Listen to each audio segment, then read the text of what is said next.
Hello aspirants, good morning, welcome to Ghatna Sutra. And today we will read, जैसे कि हम जो करंट अफेयर्स पढ़ रहे थे हम वैसे ही करंट अफेयर्स पढ़ेंगे और आगे हम जो जो कंटिन्यू कर रहे थे वैसे करते जाएंगे।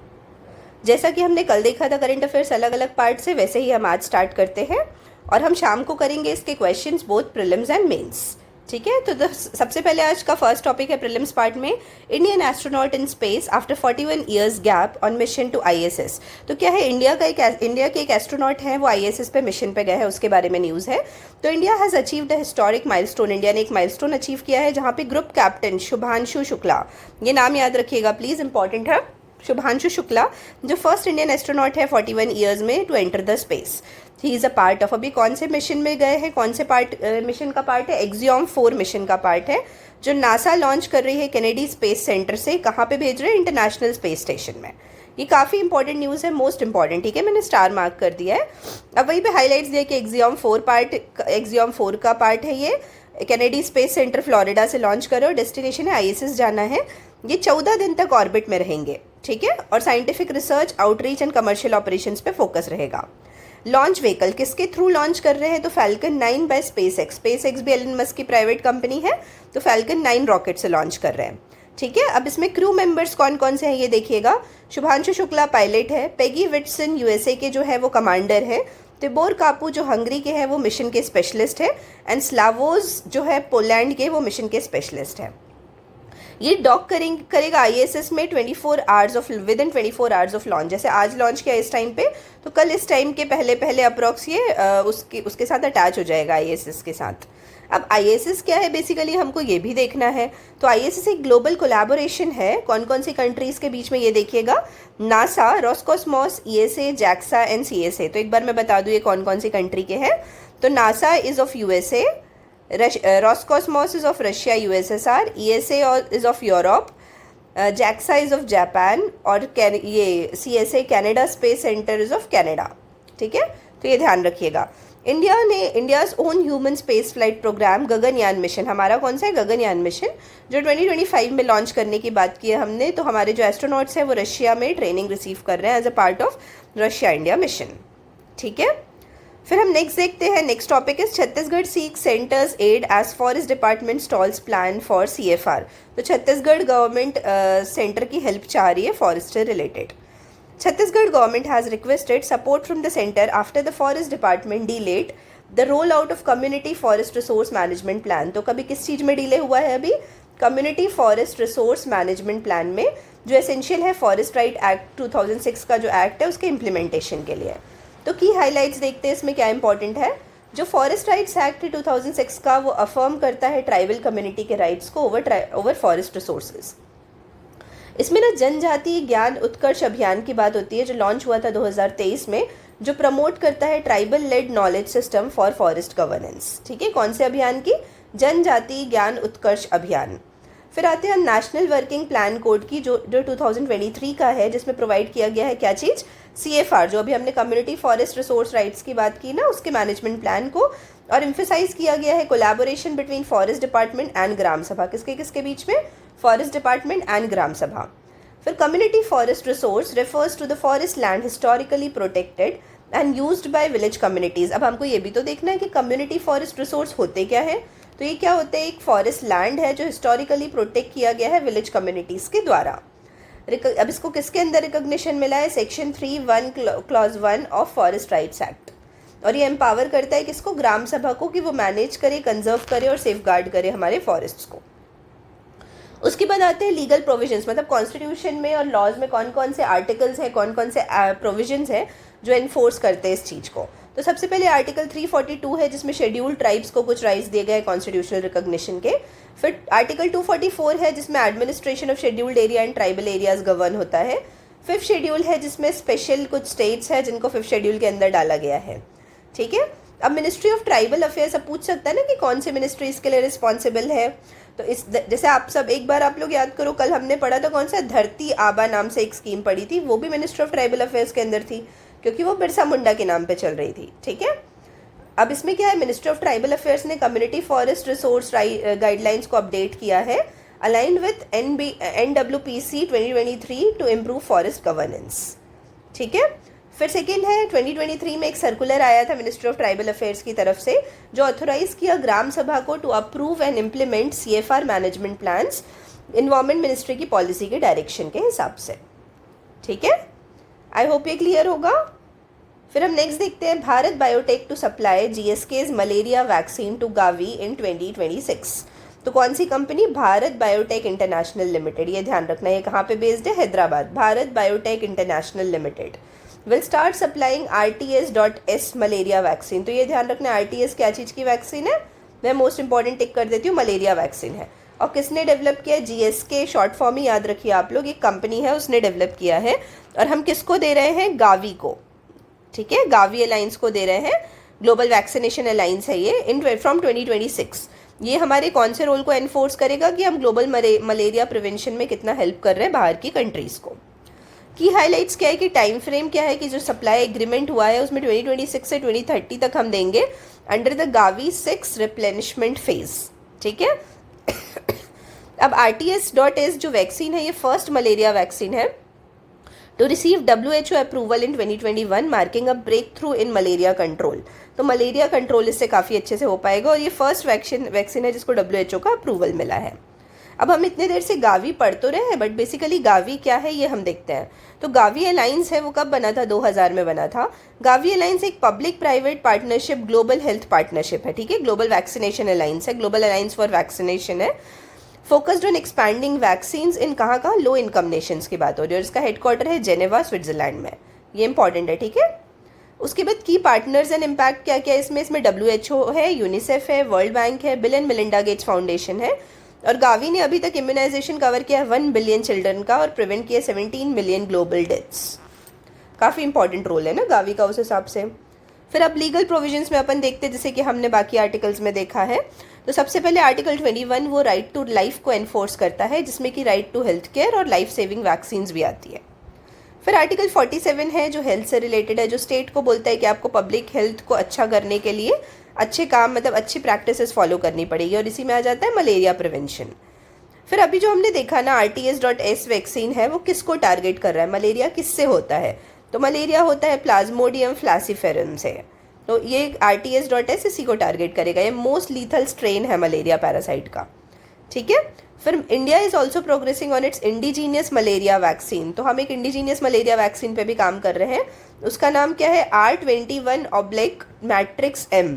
और एक कौन डेवलप कर रहा है? Serum institute of India. क्या नाम है? R21/Matrix-M। ठीक है, आई होप ये क्लियर होगा। फिर नेक्स्ट आते हैं, government announces Bihar first nuclear power plant. तो गवर्नमेंट ने बिहार का first nuclear power plant announce किया है। Bihar is said to be one of the first states. इसमें ये बिहार की क्या बात हो रही है? अपन को बिहार स्पेसिफिक पे ध्यान तो रखने है। तो small modular reactor based nuclear power plant under the nuclear energy mission. किस मिशन के अंदर? न्यूक्लियर एनर्जी मिशन के अंदर स्मॉल मॉड्यूलर रिएक्टर की बात हो रही है। और किसने अनाउंस किया? Union power minister Manohar Lal Khattar ने। अब इसके हाइलाइट्स क्या है कि इसमें और कौन कौन से स्टेट्स हैं? West Bengal, Jharkhand, Orissa and Andaman and Nicobar islands. लेकिन हमको अभी इसमें बिहार का स्पेसिफिक देखना है। अब और ऑपरेशनल कौन कौन से न्यूक्लियर पावर प्लांट्स हैं इंडिया में वो देख लेते हैं यहाँ पे डायग्राम में। तो Narora atomic nuclear power plant UP में, काकरापार गुजरात में, फिर राजस्थान में है अपना कोटा के पास पावर प्लांट है रावत भाटा, फिर महाराष्ट्र में Tarapur power atomic power plant, Kaiga Karnataka में है, कुडनकुलम तमिलनाडु में है और मद्रास एटॉमिक पावर प्लांट भी तमिलनाडु में है। तो ये हमको काफ़ी अच्छे से ध्यान रखना है। अब स्मॉल मॉड्यूलर रिएक्टर होते क्या है? ये कॉम्पैक्ट होते हैं, कॉस्ट एफिशिएंट होते हैं, सेफर होते हैं and suitable for smaller power grids. किसके लिए सुटेबल होते हैं? स्मॉलर पावर ग्रिड्स के लिए सुटेबल होते हैं। और ये एडवांटेजेस प्रोवाइड करते over conventional large nuclear reactors. ठीक है, ये ध्यान रखिएगा। जून 2025 में प्राइम मिनिस्टर नरेंद्र मोदी ने फाउंडेशन ले किया था 500 megawatt battery energy storage system का। कितना? 500 megawatt battery energy storage system in Siwan, Bihar. ठीक है, बिहार का है तो इसको भी ध्यान रखिएगा एकदम अच्छे से। ठीक है, अब की मिनिस्ट्रीज कौन कौन सी इन्वॉल्व है? तो मिनिस्ट्री ऑफ पावर ऑब्वियसली, क्योंकि हम एनर्जी की बात कर रहे हैं। डिपार्टमेंट ऑफ एटॉमिक एनर्जी, क्योंकि न्यूक्लियर एनर्जी की बात हो रही है। और ministry of new and renewable energy, क्योंकि हम ट्रांजिशन कर रहे हैं ना नॉन फॉसिल फ्यूल की तरफ, इसलिए मैंने आप लोग को इसका सबका लॉजिक भी बता दिया। फिर लीगल प्रोविजंस की बात करते हैं तो इसमें भी आर्टिकल 21 आएगा, क्योंकि राइट टू लाइफ है और उसी के अंदर आ जाता है right to clean and sustainable energy. ठीक है, फिर आर्टिकल 48A की बात करते हैं, जो मैंडेट करता है स्टेट को to protect the environment, forest and wildlife. तो इससे स्टेट की रिस्पॉन्सिबिलिटी बन जाती है। फिर 7 शेड्यूल यूनियन लिस्ट है, उसमें आता है places atomic energy and mineral resources under the union government jurisdiction. तो एटॉमिक एनर्जी और मिनरल रिसोर्सेज को किसके अंदर डालते हैं? यूनियन गवर्नमेंट के जुरिस्डिक्शन के अंदर। अब की फैक्ट्स देखते हैं अपन इसमें क्या क्या है कि India's first nuclear power plant कहाँ है? तारापुर में जो बना था, अभी हमने देखा महाराष्ट्र में। और हमारा शेयर ऑफ न्यूक्लियर एनर्जी कितना है? अप्रॉक्सीमेटली 3.11% एज ऑफ 2024 के हिसाब से 3.11। ठीक है। अब SMRs क्या होते हैं? स्मॉल मॉड्यूलर रिएक्टर्स, जो डिफाइन किया है IAEA ने, मतलब इंटरनेशनल एटॉमिक एनर्जी एजेंसी ने, जो बोला है कि न्यूक्लियर रिएक्टर्स जो 300 मेगावाट इलेक्ट्रॉन पर एनर्जी प्रोड्यूस करते हैं। ये इंपॉर्टेंट है, कितना? 300, याद रखिएगा। ठीक है। फिर हम नेक्स्ट टॉपिक में आते हैं, that is evaluation of state health and wellness centres. तो state health and wellness centre में बिहार गवर्नमेंट का है कि Bihar government has planned a quality evaluation of services provided at its health and wellness centre by the end of 2025। तो कब की बात कर रहा है? 2025 के एंड तक, aiming to strengthen the health care and service delivery. तो हेल्थ केयर और सर्विस डिलीवरी को अच्छा करने की बात हुई है। इसमें हाईलाइट्स है कि हेल्थ एंड वेलनेस सेंटर है वो की कंपोनेंट है आयुष्मान भारत मिशन के, जो 2018 में लॉन्च हुई थी। अब आयुष्मान भारत मिशन क्या है? फ्लैगशिप इनिशिएटिव है जिसमें हेल्थ इंश्योरेंस कवरेज की बात हुई है। 5 लाख रुपीज़ पर फैमिली पर ईयर। कितना? ₹5 लाख पर फैमिली पर ईयर। कौन से केयर के लिए? सेकेंडरी एंड टर्शरी हॉस्पिटलाइजेशन के लिए। और ये 10 करोड़ लोगों को टारगेट, 10 करोड़ वल्नरेबल फैमिलीज़ को टारगेट करेगा और 50 करोड़ बेनिफिशरीज़ को। हम जनरली मान के चलते हैं ना, एक फैमिली में 5 लोग हैं तो 50 crore beneficiaries. The scheme envisions the creation of 1.5 lakh health and wellness centers across the country to provide comprehensive primary health care services. तो health and wellness center किसके लिए है? प्राइमरी केयर के लिए है। उसके बाद लीगल प्रोविजंस क्या क्या है इसमें? तो आर्टिकल 47 है जिसमें बोला गया है कि स्टेट की रिस्पॉन्सिबिलिटी है to improve nutrition, living standards and public health. ये DPSP का पार्ट है, स्टेट की रिस्पॉन्सिबिलिटी। और आर्टिकल 21 जो भी हमने देखा, राइट टू लाइफ, जिसमें राइट टू हेल्थ भी आता है, जो सुप्रीम कोर्ट ने बोला है। उसके बाद हम आते हैं next topic, that is government to celebrate international day against drug abuse and illicit trafficking on 26 June 2025। तो ये डे इंपॉर्टेंट हो जाता है। स्टेट PCS में पूछता है ना कि ये कौन सा डे है, ये वाला चीज़ किस दिन मनाया जाता है। तो किस चीज़ को कमेमोरेट करने के लिए? International day against drug abuse and illicit trafficking के लिए हम 26 जून को मना रहे हैं। Ministry of social justice and empowerment celebrate करेगी nationwide awareness programme under the Nasha Mukt Bharat अभियान। किसके अंदर? नशा मुक्त भारत अभियान। अब की हाइलाइट्स क्या है? ऑब्जर्वेंस डेट की 26 जून को ऑब्जर्व किया गया है United Nations office on drug and crime के द्वारा to raise global awareness on drug abuse and illicit trafficking. और नोडल मिनिस्ट्री कौन सी है? Ministry of social justice and empowerment इसकी मिनिस्ट्री है। इस कैंपेन में एम्फेसाइज किया गया ड्रग डिमांड को, reduction, prevention, rehabilitation and community research. ठीक है। अब नशा मुक्त भारत अभियान जो कि हम देख रहे हैं, तो ये क्या है? ये 2020 में लॉन्च किया गया था एजुकेशन के लिए, अवेयरनेस के लिए एंड यूथ एंगेजमेंट के लिए एट ग्रास रूट लेवल। अब लीगल प्रोविजंस क्या क्या है इसके? तो आर्टिकल 47 में स्टेट को डायरेक्ट किया जाता है कि इंटॉक्सिकेटिंग सब्सटेंसेस को प्रोहिबिट करना है जो हेल्थ के लिए हार्मफुल है। आर्टिकल 21 में राइट टू लाइफ की बात हुई है, उसी में राइट टू हेल्थ की बात हुई है। फिर national action plan for drug demand reduction के बारे में देखेंगे। तो इसमें NGOs, वॉलेंट्री ऑर्गेनाइजेशन, स्टेट और यूनियन टेरिटरीज आते हैं रोल में। फिर एक जन आंदोलन की बात हुई है जिसमें मास मूवमेंट है फॉर ड्रग फ्री इंडिया। ये भी काफ़ी इंपॉर्टेंट है। तो ये सब प्रोविजंस है अपने नशा मुक्त भारत अभियान में। उसके बाद हम नेक्स्ट टॉपिक देखते हैं। नेक्स्ट टॉपिक है successful treatment of complex fistula using laser technique. तो फिस्टूला जो एक डिसीज़ हो जाती है उसको हम ट्रीट कर रहे हैं लेज़र टेक्निक से, इशू हो जाता है। तो कहाँ पे? डॉक्टर्स ने पटना मेडिकल कॉलेज में और हॉस्पिटल में सक्सेसफुली एक लेज़र असिस्टेड सर्जरी की है फिस्टूला के लिए। अब इसके हाइलाइट्स क्या है? कौन सी टेक्निक यूज़ की है? लेज़र इंटरस्टेटल फिस्टूला थेरेपी यूज़ की है। लेज़र के थ्रू इसमें ट्रीट किया है एनोरेक्टल कंडीशंस को। अब फिस्टूला इन एनो क्या होता है? ये कॉमन डिसऑर्डर है resulting from infection near the anus. तो कहाँ पे इन्फेक्शन होता है? एनस के पास इन्फेक्शन होता है, forming an abnormal tract from the anal canal to the skin. तो एक एबनॉर्मल कैनाल बन जाता है एनल से लेके स्किन के बीच में। ठीक है। अब इसमें आता है लेज़र प्रोक्टोलॉजी। ये अभी एडॉप्शन में काफ़ी ज़्यादा आ गया है, जो एम्स और स्टेट रन गवर्नमेंट हॉस्पिटल्स कर रहे हैं। ये क्या चीज़ को ट्रीट कर रहे हैं? पाइल्स को, फिशर्स को और फिस्टूलास को। ठीक है।